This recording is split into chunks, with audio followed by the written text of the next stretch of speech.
so now a third reason why he ignores you, or what he's thinking when he's ignoring you, is that he's purposely trying to trigger you. All right?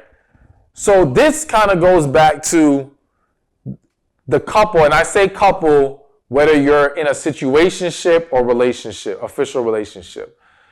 The couple, I've seen scenarios where, they have a fight, they have a disagreement, they're going back and forth. They might have thrown some low blows, right? And so now, let's say he storms off or he goes off to work or whatever, and now you're trying to text him because you want to talk about it.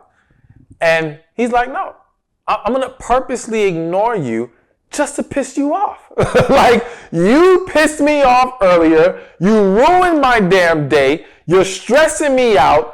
No, now I'm going to ignore you. So it's not only to trigger you, but it's also to say you don't get to dictate when we talk. You didn't want to probably talk about this when I try to talk to you. Now you want to come at me when it's not convenient for me? No, ignored.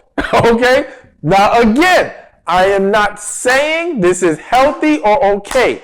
I'm telling you what happens. And I don't want you to excuse the behavior.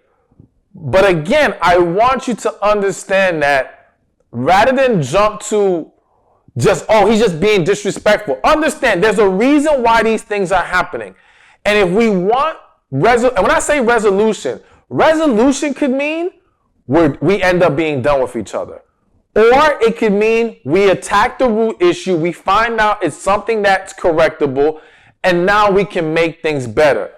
Because again, I have to remind you, as a coach, I have seen two people that started off good find themselves in a toxic place of behaviors like this.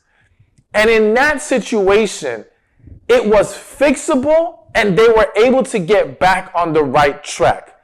Unfortunately, a lot of people are not taught or understand how to have healthy relationships. I'm not trying to make it a cop-out, but I'm being real with you.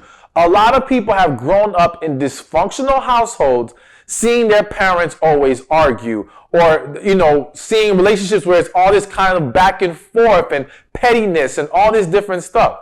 So they don't completely understand the right way to do things, all right? And they get lost or caught up in this back and forth battle of pettiness. And again, that includes ignoring you. So I tell you this because I know the initial reaction for many is just to say F them and either to cut them off or, to be honest with you, let's be 100 right now. A lot of people will say, oh yeah, if it was me, I cut them off. That's not what really happens. What really happens is you end up doing some stuff to piss them off. It becomes a battle. Let's say y'all break up and then y'all end up right back together again. So if we're going to do this whole nonsense to only end up back together, then I need you to understand how to properly address this so that you can really see if it's worth getting back together or this needs to end for sure. So bottom line, going back to the point of he's trying to trigger you, or he's trying to, what's the word I'm looking for? He's puffing his chest out right now, talking about you're not gonna talk to me any kind of way or talk to me when you want to talk to me. He's making a statement, so to speak. And again, you address the issue. The bottom line is, because again, what you'll always notice in these situations is at some point, you and this person or people tend to end up talking again. The mistake for most people is when they finally talk, all they do is, I'm sorry, you know what, I miss you, I want you back, I love you. Y'all get back together, but y'all don't properly address what happened and how it was poorly handled. And that is the mistake. And it needs to be properly addressed and it needs to be understood.